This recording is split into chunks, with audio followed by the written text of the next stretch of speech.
Hello everyone, welcome to my YouTube channel PAPC pharma classes. आज की class में हम डिस्कस करेंगे हमारा new chapter adverse drug effects. ठीक है, इनको हम एडवर्स ड्रग रिएक्शंस भी बोल सकते हैं।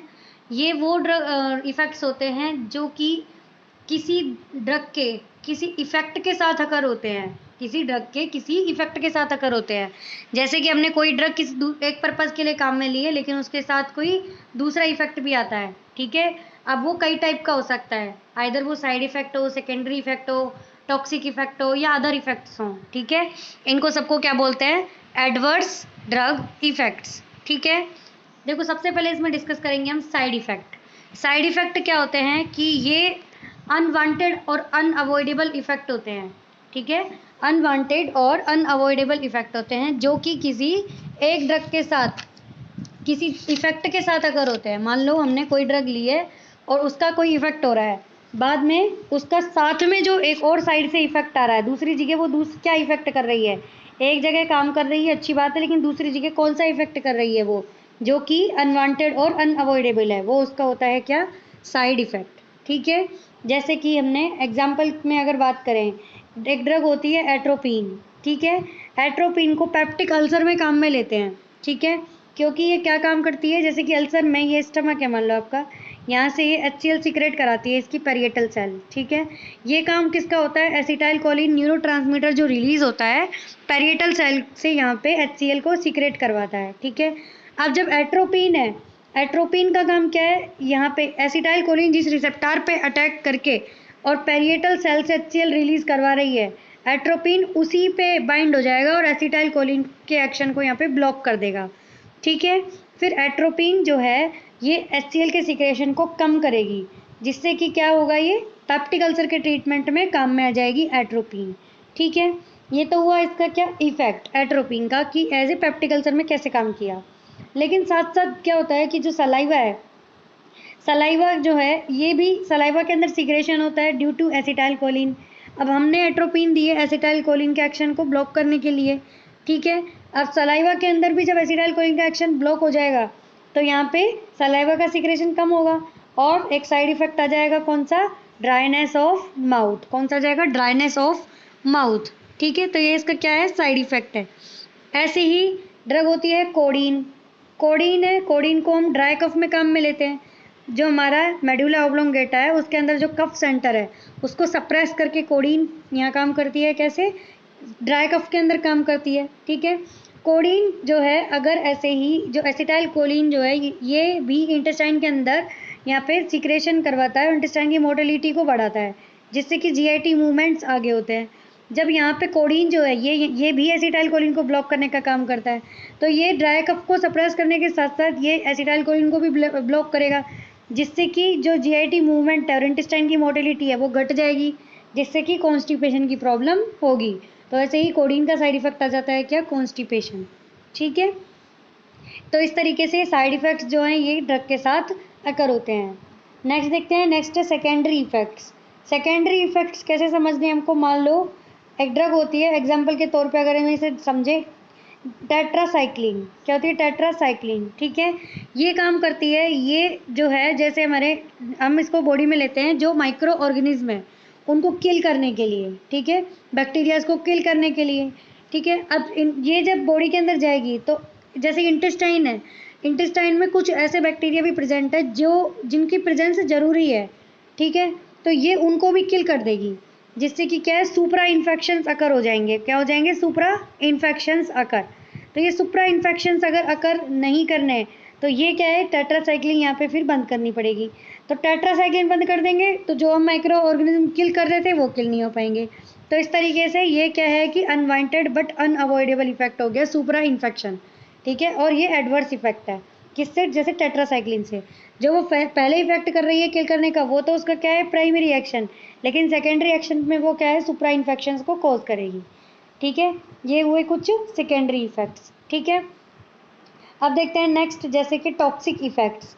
टॉक्सिक इफेक्ट्स यानी कि ओवरडोज होने की वजह से या लंबे टाइम तक ड्रग को यूज़ करने की वजह से जो इफेक्ट्स होते हैं वो होते हैं टॉक्सिक इफेक्ट्स। जैसे कि मॉर्फिन है, स्ट्रॉन्ग एनाल्जेसिक होती है ये, लेकिन जब इसकी ओवरडोज हो जाती है तो ये क्या है, रेस्पिरेटरी फेलर कोज करती है, ठीक है, रेस्पिरेटरी फेलर हो जाएगा। ऐसे ही स्ट्रेप्टोमाइसिन है, एंटी ट्यूबरकुलर ड्रग है, अपन ने पढ़ी थी first line anti tubercular drug होती है स्ट्रेप्टोमाइसिन, ठीक है, एंटी टीबी जो है वो ड्रग होती है ये। लेकिन ये क्या है, क्या करती है, वेस्टिबुलर डैमेज करती है जब इसको लंबे टाइम तक यूज़ करते हैं। तो वेस्टिबुलर डैमेज कैसे, कि जो हमारी 8th क्रैनियल नर्व होती है वेस्टिबुलो कोक्लियाई, उसके अंदर ये इसकी नर्व को डैमेज कर देती है, और जब नर्व डैमेज हो जाती है तो वो कभी रिपेयर नहीं होती है, ठीक है। जब ये 8th क्रैनियल नर्व डैमेज हो जाएगी तो यहाँ पे वेस्टिबुलर डैमेज हो जाएगी, और ओटोटॉक्सिसिटी जो है वो यहाँ पे प्रोड्यूस होगी। क्या होगी, ओटोटॉक्सिसिटी। तो ये इसका ऐसे ही यहाँ पे टॉक्सिक इफेक्ट होता है ड्रग का, ठीक है। तो इस तरीके के यहाँ पे टॉक्सिक इफेक्ट्स है। नेक्स्ट देखते हैं, नेक्स्ट क्या है, इंटॉलरेंस। इंटॉलरेंस का मतलब क्या हो गया, कि जो एक ड्रग है वो किसी एक पर्सन में तो अच्छा इफेक्ट कर रही है और वो उसे अच्छा लगता है, सही इफेक्ट है, लेकिन किसी दूसरे के लिए वो वहाँ पे सही इफेक्ट नहीं कर रही है, ठीक है।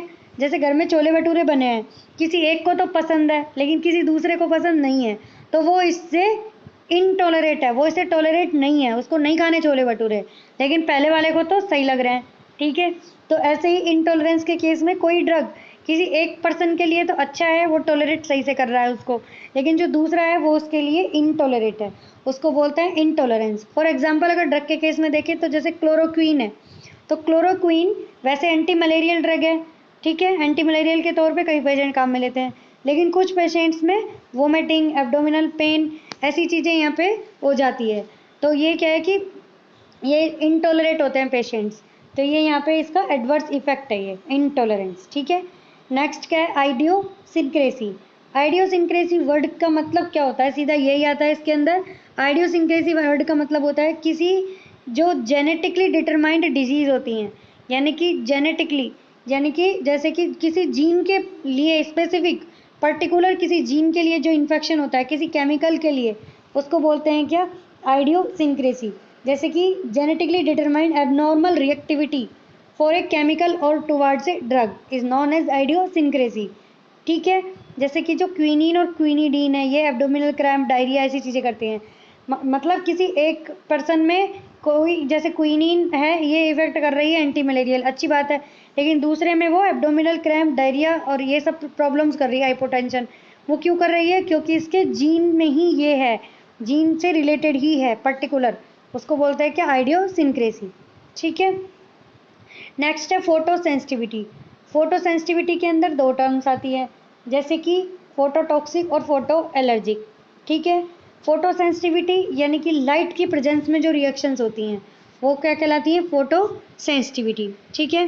फोटोटॉक्सिक यानी कि ड्रग और उसका मेटाबोलाइट जो है वो स्किन की लेयर्स में यहाँ पे जमा हो जाता है, ठीक है, फोटोटॉक्सिक के अंदर, और फिर वो जब पेशेंट जो है लाइट के प्रेजेंस में जाता है तो उसको वहाँ पे इरिटेशन, इरिथ्रोमा, कुछ ऐसी reactions, local tissue damage, sunburn, ऐसे यहाँ पे रिएक्शंस होती है। फॉर एग्जांपल जैसे कि टेट्रासाइक्लिन है, टेट्रासाइक्लिन इसमें भी कौन सी, जिनमें 7 नंबर पे क्लोरो पोजीशन होती है, यानी कि 7th पोजीशन पे क्लोरो ग्रुप लगा होता है, ठीक है। तो उनके अंदर ये पर्टिकुलर रिएक्शंस होती हैं, जैसे कि डेमिक्लोसाइक्लिन, तो ऐसे टेट्रासाइक्लिन से ये फोटोटॉक्सिक रिएक्शंस अकर होती हैं, ठीक है, पर्टिकुलर यहाँ पे लाइट की प्रेजेंस में, उनको बोलते हैं क्या, फोटोटॉक्सिक रिएक्शंस। अब बात करते हैं फोटो एलर्जिक रिएक्शंस की।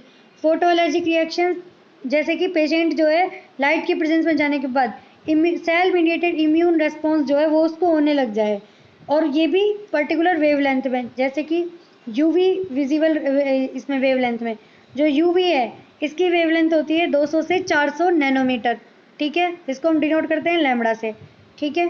और जो विजिबल है, विजिबल उसकी होती है, विजिबल की कितनी, विजिबल की होती है 400 से 800 नैनोमीटर, ठीक है। तो इस रेंज के अंदर यहाँ पे ये सेल मीडिएटेड इम्यून रेस्पॉन्स होने लगता है फोटो एलर्जिक के अंदर, ठीक है, डर्मेटाइटिस, ऐसे कुछ इफेक्ट होने लगते हैं। फॉर एग्जांपल ये किससे होते हैं, सल्फोनामाइड, सल्फोनोयूरिया और ग्रीशियोफुल्विन, कुछ ऐसी ड्रग्स से फोटो सेंसिटिविटी रिएक्शंस अकर होती हैं, ठीक है।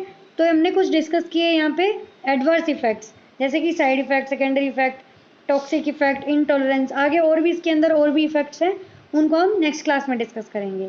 तब तक के लिए थैंक यू, धन्यवाद, जय हिंद, जय भारत।